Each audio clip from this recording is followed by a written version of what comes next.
ॐ निधाय हृदि विश्वेशं विधाय गुरुवन्दनं बालानां सुखबोधाय क्रियते तर्कसङ्ग्रहः शङ्करं शङ्कराचार्यं केशवं बादरायणं सूत्रभाष्यकृतौ वन्दे भगवन्तौ पुनः पुनः ईश्वरो गुरुरात्मेति मूर्तिभेदविभागिने व्योमवद्व्याप्तदेहाय दक्षिणामूर्तये नमः। ओम शांति शांति शांति। किरणावली में देखिए, रूप का प्रकरण चल रहा है। व्याप्य वृत्तित्वम किम?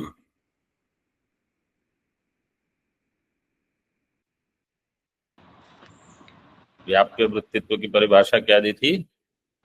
व्याप्यवृत्तिता घटकसम्बन्धेन तदधिकरणे सम्बन्धसामान्येन वर्तमानो यो अभावः तन्निरूपित तत्सम्बन्धावच्छिन्न प्रतियोगित्वाभावरूपम्। तन्निरूपित तत्त संबंध आवश्यक। और अव्याप्य वृत्ति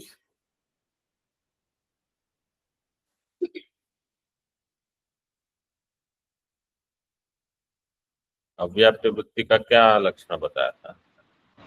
स्वावच्छेदकसम्बन्धेन स्वावच्छेदकावच्छिन्न अधिकरणे स्वरूपसम्बन्धेन वृत्तिः यः स्वावच्छेदकावच्छिन्न अभावः। तत्कत्वम व्याप्य वृत्तित्वम, लंबे लंबे लक्षण दिए हैं। ठीक है, तो हम यहाँ क्या सिद्ध करना चाहते हैं कि जो रूप है वो कैसा है? व्याप्य वृत्ति की अव्याप्य वृत्ति? व्याप्य वृत्ति। व्याप्य वृत्ति। रूप है वो व्याप्य वृत्ति है। और पूर्व पक्ष यहाँ कह रहा है कि चित्र रूप की आवश्यकता नहीं है, अन्य जितने रूप हैं उनको अव्याप्य वृत्ति मानकर एक मिश्रित रूप जो हो जाएगा वही चित्र रूप है। एक अलग से चित्र रूप मानने की आवश्यकता नहीं है। ठीक है, टीका में देखो, रूपाणाम अव्याप्य वृत्ति हो गया ना, ऊपर दिया। व्याप्य वृत्तित्वम व्याप्य वृत्तिता घटक संबंधेन तदधिकरणे संबंध सामान्येन वर्तमानो। नहीं समझ में है? फिर पिछले पार्ट में चला था। व्याप्य वृत्ति का अर्थ देखो, व्याप्य वृत्तिता घटक संबंध। व्याप्य वृत्ति में रहेगी व्याप्य वृत्तिता, हो जाएगा एक घटक। तद घटक संबंधेन तद अधिकरणे, उसका जो अधिकरण होगा, जैसे बता रहे थे हम, पट होगा अधिकरण, उसमें रहेगा रूप, रूप रहेगा व्याप्य वृत्ति से, रूप को व्याप्य वृत्ति से माना है। तो तद अधिकरणे संबंध सामान्य, संबंध सामान्य मतलब यहाँ तो समवाय संबंध से होगा। अभाव जो होगा वो स्वरूप संबंध से। तो संबंध सामान्य न वर्तमानो यो अभाव है, अभाव होगा स्वरूप संबंध से। तन निरूपित तत्त संबंधावच्छिन्न प्रतियोगित्व अभाव रूपम बोध्यम। जो अभाव है तन निरूपित तत्त संबंधावच्छिन्न प्रतियोगित्व अभाव रूपम, उसके द्वारा जिसका निरूपण हो रहा है। तन निरूपित किसके द्वारा? अभाव के द्वारा। तो जो अभाव वहां वर्तमान है, संबंध सामान्य न वर्तमानो यो अभाव है, तत्त संबंधावच्छिन्न प्रतियोगित्व अभाव रूपम, ये हो गया व्याप्य वृत्ति का लक्षण। इसको अगर और स्पष्ट करना है तो कैसे करेंगे?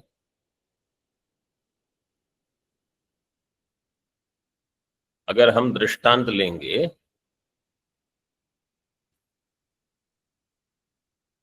कपि कपि संयोग का दृष्टांत हमने जैसे बताया था, कपि संयोग एक देश में रहता है और एक देश में कपि संयोग का अभाव होगा, तो जो अव्याप्य वृत्ति होगा वो जिस अधिकरण में वहां संयोग होगा उसी अधिकरण में उसका अभाव भी मिल जाएगा।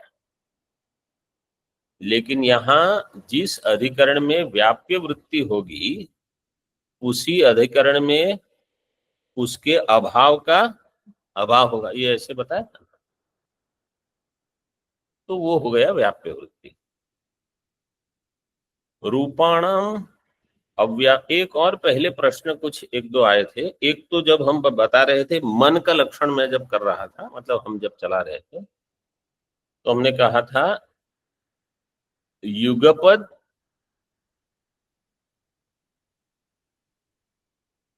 ज्ञानानुपपत्ति ही मनसो लिंगम, इसको याद रखना।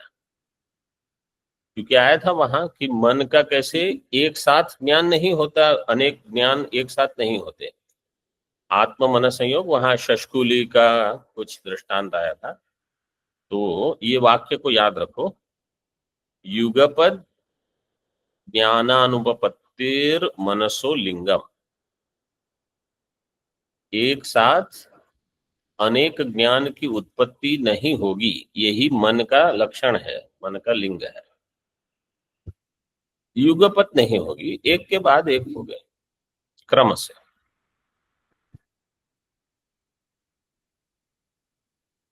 ये एक। दूसरा एक प्रश्न आया था, आत्मा विभु है और मन अगर पूरी तत्व नाड़ी में जाता है तो पूरी तत्व नाड़ी में आत्मा का मन के साथ संयोग होना चाहिए, क्योंकि आत्मा तो वहां भी होना चाहिए। पूरी तत्व नाड़ी में क्यों नहीं होगा अगर वो विभु है तो इनकी विभु की जो परिभाषा है वो क्या है? सर्वमूर्त द्रव्य संयोगित्व। तो जब वो पूरी तत्व नाड़ी है उसमें मन का प्रवेश जब होता है तो उस समय ये संयोग में व्यवधान मानते हैं।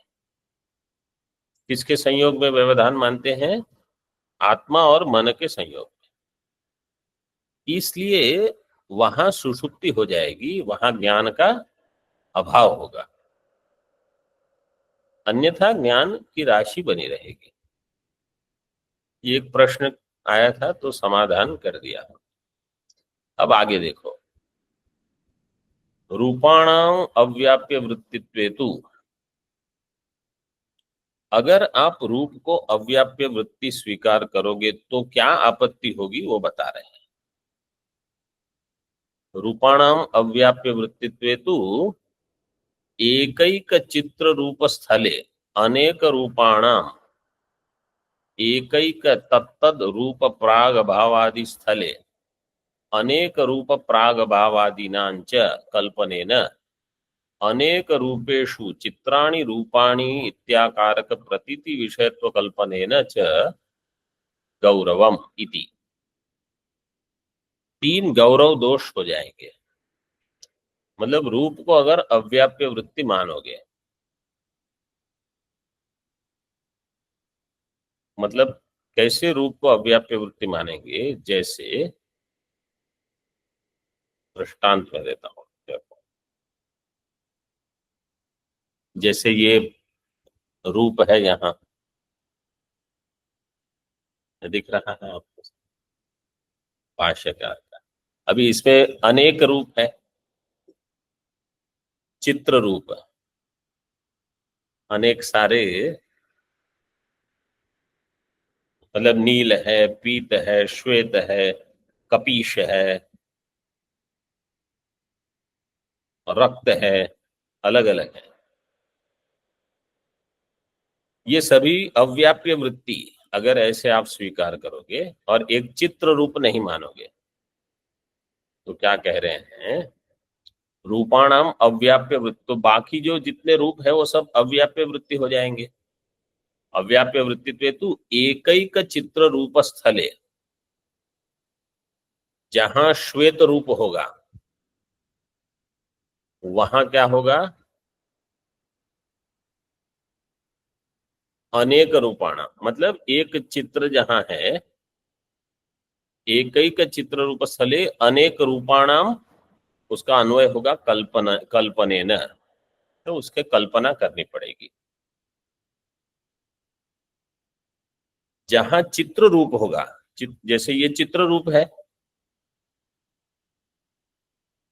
ठीक है, इसको अगर एक रूप नहीं मानकर अनेक अगर आप मानोगे तो क्या होगा, एक चित्र रूप के स्थल पर अनेक रूपों की कल्पना।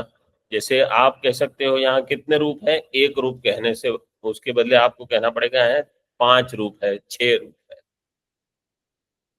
और एकैक तत्तद रूप प्राग भाव आदि स्थल है, और जहां उस रूप का प्राग भाव मानोगे, प्राग भाव मतलब एक अत्यंत भाव तो नहीं मानोगे, प्राग भाव मान रहे हैं, तो समझो यहां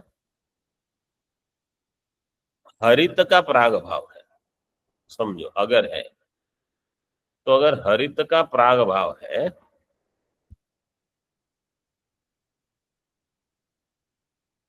चित्र के प्राग भाव की जगह पर आपको अनेक प्राग भाव की कल्पना करनी पड़ेगी।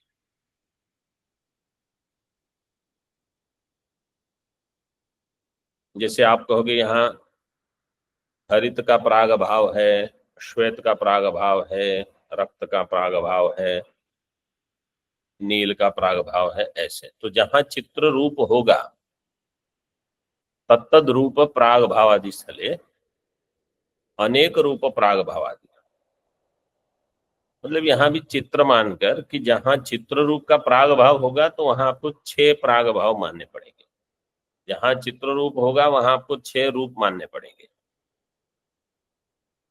तो अनेक की कल्पना करनी पड़ेगी, कल्पनेन अनेक रूपेषु चित्राणि रूपाणि, जहां ये चित्र रूप है इत्याकारक प्रतीति विषयत्व कल्पनेन, जहां अनेक रूप होंगे वहां अनेक रूप ऐसी कल्पना करती रहनी पड़ेगी। ये है गौरव।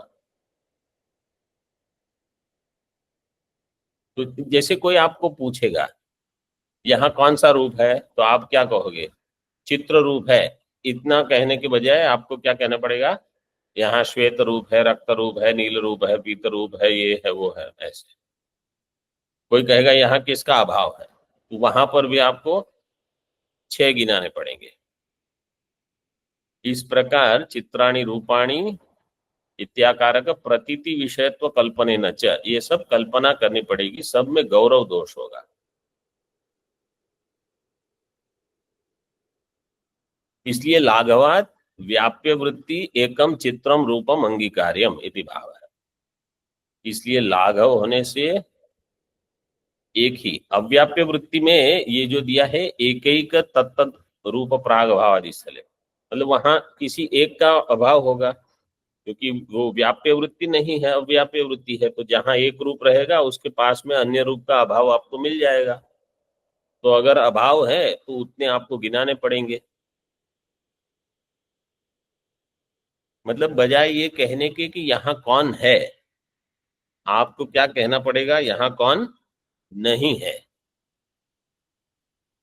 तो उसी में आपका गौरव हो जाएगा। इसलिए लाघवाद एक चित्र रूप और वो भी व्याप्य वृत्ति, ऐसे स्वीकार कर लो। व्याप्य वृत्ति एकम चित्रम रूपम अंगीकार्यम इति भाव। ये एक युक्ति दे।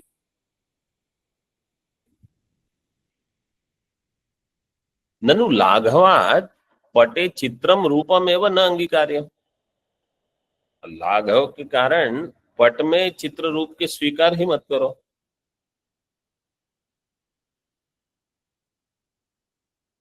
तो कोई कहेगा कि चित्र रूप वाला पट तो है, तो क्या कहते हैं देखो, किंतु तंतुषु एवं भिन्नम भिन्नम रूपम वर्तते, वो पट में रूप नहीं है, कहाँ है, तंतु में। जैसे आप कहोगे कि उस प्रकार के तंतु इकट्ठे करके आपने एक कपड़ा बना दिया, उसमें सारे बहुत सारे रूप आ गए। बस पट में रूप स्वीकार करने की क्या आवश्यकता है, केवल तंतु का ही रूप चल रहा है, तो क्या आपत्ति आएगी बताओ।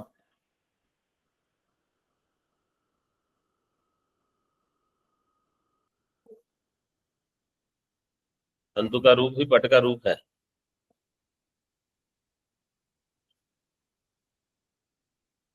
पट के रूप का कौन सा कारण तंतु रूप है? असमवाय कारण। ठीक है, लेकिन वो तो आप मानते हो, इसलिए अगर पट का रूप माना ही नहीं तो क्या आपत्ति?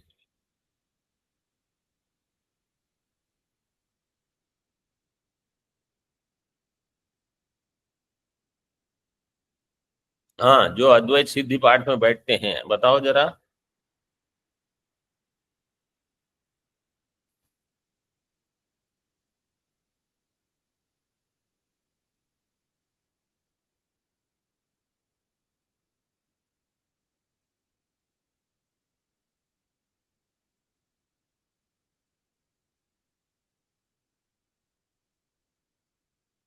वो ठीक है।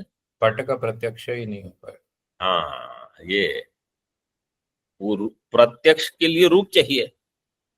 अगर आप कहोगे रूप तंतु में है, रूप अगर तंतु में है तो प्रत्यक्ष आपको तंतु का होगा। वायु में रूप है?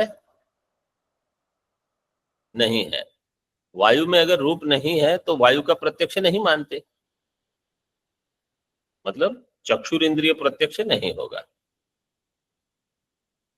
तो ऐसे पट का चक्षुर इंद्रिय से प्रत्यक्ष नहीं होगा, ये समस्या हो जाएगी। किंतु तंतुषु एवं भिन्नम भिन्नम रूपम वर्तते तदेव स्वाश्रय समवेतत्व संबंधेन पटे वर्तते एव इति आशंकते। तंतु में रूप रहेगा और वही रूप पट में कैसे होगा? स्वाश्रय समवेत संबंधेन। स्व से ले लो पट, पट का आश्रय तंतु, तंतु में संवेद संबंध से क्या रहेगा? रूप, पट का रूप है नहीं, तंतु का रूप है। तो स्व आश्रय समवेतत्व संबंध है ना, पट, पट का आश्रय तंतु, तंतु का रूप वहां समवाय संबंध से रहेगा। तो पट में रूप कैसे रहा? स्व आश्रय समवेतत्व संबंध है ना, ऐसे घटा देंगे हम। ऐसे पूर्व पक्ष कह रहा है। दीपिका में देखो, ननु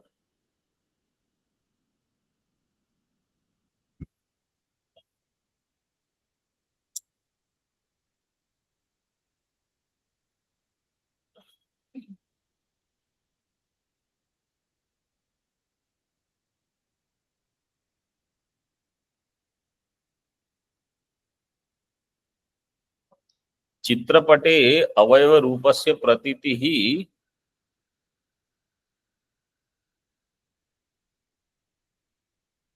अस्तु इति चेत्। चित्रपटे अवयव रूपस्य प्रतीति है, पट का अवयव क्या है? तंतु, उसके रूप की प्रतीति हो रही है। देखो ये शब्द देखो, नीलपट है, इसका अर्थ क्या है? जो पट है जो नील है। रक्तपट है, मतलब जो पट है जो रक्त है। चित्रपट है, चित्रपट शब्द ऐसे बनाया है इन लोगों ने। सिनेमा में जो पर्दा दिखाते हैं उसको क्या कहते हैं? चित्रपट बोलते हैं। कि वहां चित्र रूप आता है और पट है, पटत्वे सती चित्र रूपत्वम जहां है उसको बोल दिया। देखो चित्रपट संज्ञा वहां से आई है।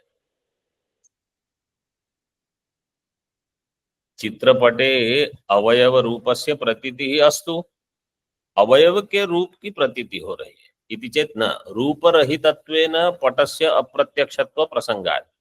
उत्तर यहां दे दिया है, रूप रहितत्वेन पटस्य अप्रत्यक्षत्व प्रसंगात। तो पट प्रत्यक्ष नहीं होगा। क्यों नहीं होगा? वो युक्ति टीका में देंगे।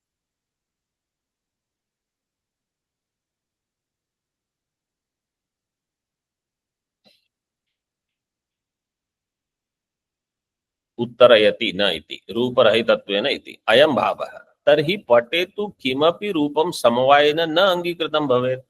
तो क्या होगा, पट में कोई भी रूप समवाय संबंध से नहीं रहेगा। ठीक है। तदा लौकिक विषयतया द्रव्य चाक्षुषम प्रति समवायेन रूपस्य कारणतया चित्रत्वेन पटस्य प्रत्यक्षमेव न स्यात् पटे तादृश कारणस्य अभावात् इति। लौकिक विषयतया द्रव्य चाक्षुषम प्रति समवायेन रूपस्य कारणम। लौकिक विषयतया द्रव्य चाक्षुषम प्रति, द्रव्य का जो चाक्षुष प्रत्यक्ष होगा, द्रव्य चाक्षुषम प्रति समवायेन रूपस्य कारणतया, समवाय संबंध से समवायेन रूपस्य कारणम, मतलब वहां रूप समवाय संबंध से जहां रहेगा उसका, उस द्रव्य का चाक्षुष प्रत्यक्ष होगा। तो पट में रूप रहा ही नहीं, तो पट का चाक्षुष प्रत्यक्ष नहीं होगा। द्रव्य लौकिक विषयतया द्रव्य चाक्षुषम प्रति समवायेन रूपस्य कारणम कारणतया चित्रत्वेन पटस्य प्रत्यक्षत्वम् एव न स्यात्। क्यों? पटे तादृश कारण से अभावात्, क्योंकि पट में तादृश कारण नहीं है। तादृश कारण क्या नहीं है? समवाय संबंध से वहां रूप नहीं रहता पट में, क्योंकि अब आपने कहा रूप कहाँ रहेगा, केवल तंतु में चला गया। ननु सर्वत्र द्रव्य प्रत्यक्षे स्वाश्रय समवेतत्व संबंधेन रूपवत्वमेव प्रत्यक्ष प्रयोजकम अंगीक्रियताम् तथा च पटस्य प्रत्यक्षम स्यात्। पूर्व पक्षी कहता है, देखो आपने पहले मान लिया कि चाक्षु द्रव्य का चाक्षुष प्रत्यक्ष होने के लिए समवाय संबंध से वहां रूप रहना चाहिए। फिर आप कहते हो कि क्योंकि पट में समवाय संबंध से रूप नहीं रहेगा इसलिए उसका प्रत्यक्ष नहीं होगा, इसलिए आपको वहां समवाय संबंध से रूप मानना पड़ेगा। वो पूर्व पक्षी कहता है, आप पहला जो आपकी जो प्रथम समझ है उसको ही हटा दो। आपने कहा वहां समवाय संबंध से रूप रहना चाहिए चाक्षुष प्रत्यक्ष के लिए, उसके बदले ऐसा नियम बना दो स्वाश्रय समवेतत्व संबंधेन रूपवत्वम, ये प्रत्यक्ष का प्रयोजक है। मतलब किसी भी द्रव्य में सीधे वहां रूप समवाय संबंध से न हो, हमेशा उसके आश्रय में समवाय संबंध से रहे। तो घट में रूप नहीं रहेगा, कपाल में समवाय संबंध से रह जाएगा। उसके वो हो गया निमित्त घट के प्रत्यक्ष का कारण। कितना सरल है। पूर्व पक्ष ये कह रहा है तो पट का प्रत्यक्ष करने के लिए रूप में तंतु में रूप हो, ठीक है। घट के प्रत्यक्ष के लिए कपाल में रूप हो, कपाल के प्रत्यक्ष के लिए और कपालिका में होना चाहिए, उसके प्रत्यक्ष के लिए उसके अवयव में। तो इसलिए द्व्यणुक का अगर प्रत्यक्ष करना हो, द्व्यणुक का प्रत्यक्ष नहीं होता, त्रणुक का प्रत्यक्ष हो जाएगा। त्रणुक के प्रत्यक्ष के लिए द्व्यणुक में जो कि उसका आश्रय है त्रणुक का, स्वाश्रय समवेतत्व संबंधे न वहां रूप रह जाए, ये हो जाएगा। अब देखो आगे, स्वाश्रय समवेतत्व संबंधे न रूपस्य तंतु रूपस्य पटे सत्वात् इति आशंकते, ये तो हो जाएगा।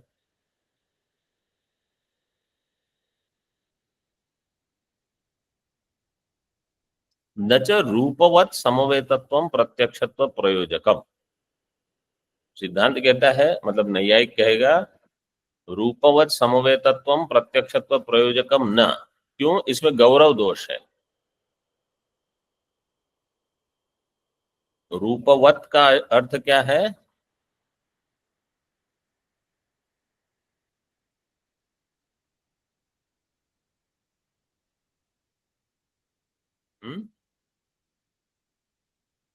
रूपवान क्या है? पहले क्या कहा?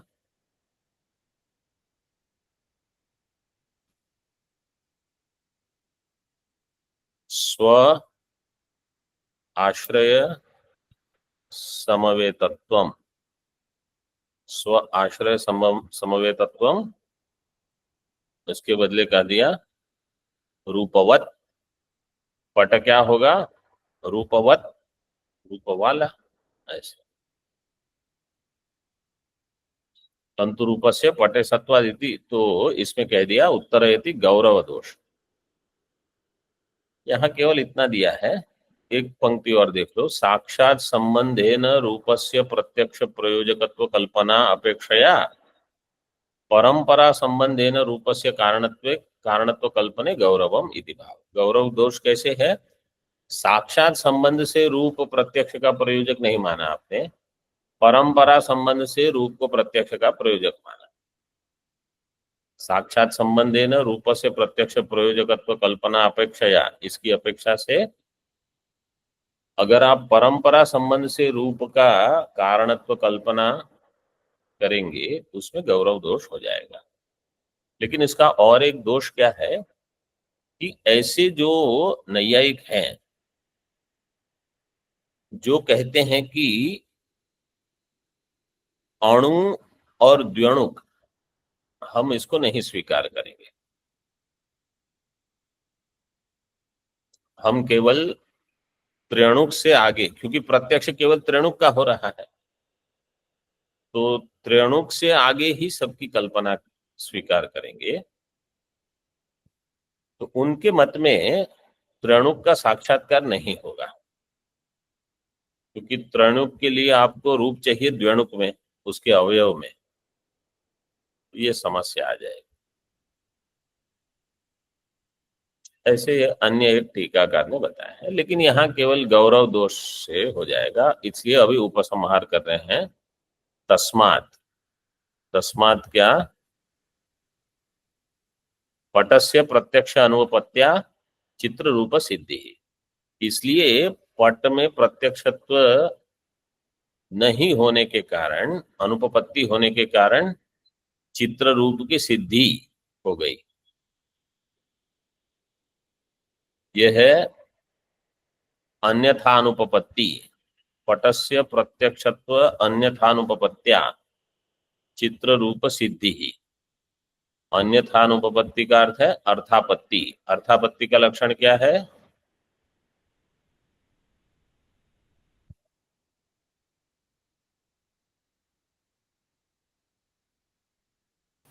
उपपाद्य ज्ञानेन उपपादक कल्पना। उपपाद्य ज्ञानेन उपपादक कल्पनम, ये है अर्थापत्ति।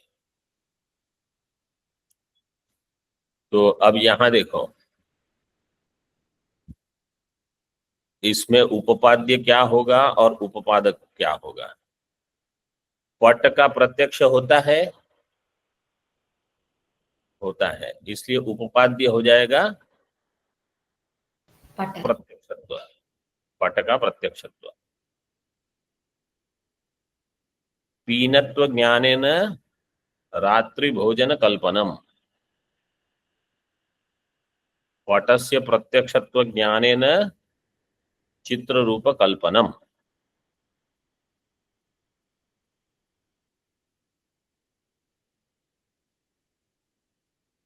अगर चित्र रूप नहीं होता तो प्रत्यक्ष नहीं होता, प्रत्यक्ष हो रहा है, इसलिए चित्र रूप आपको स्वीकार करना पड़ेगा।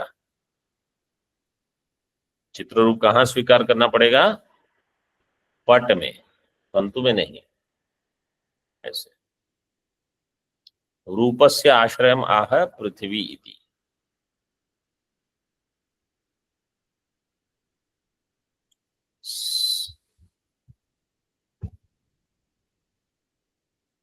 पृथ्वी, अच्छा वो तो मूल में दिया है। टीका में देख लो, समवायन रूपस्य तादृश प्रत्यक्ष करणत्वस्य स्वीकाराद इत्यर्थः। समवायन रूपस्य तादृश प्रत्यक्ष करणत्व स्वीकारात्। चित्र रूप सिद्धि इति, इसलिए चित्र रूप की सिद्धि हो गई। अन्यथा पटस्य चाक्षुषत्वमेव न स्याद् इति भावः, अन्यथा पट का चाक्षुष प्रत्यक्ष नहीं होता।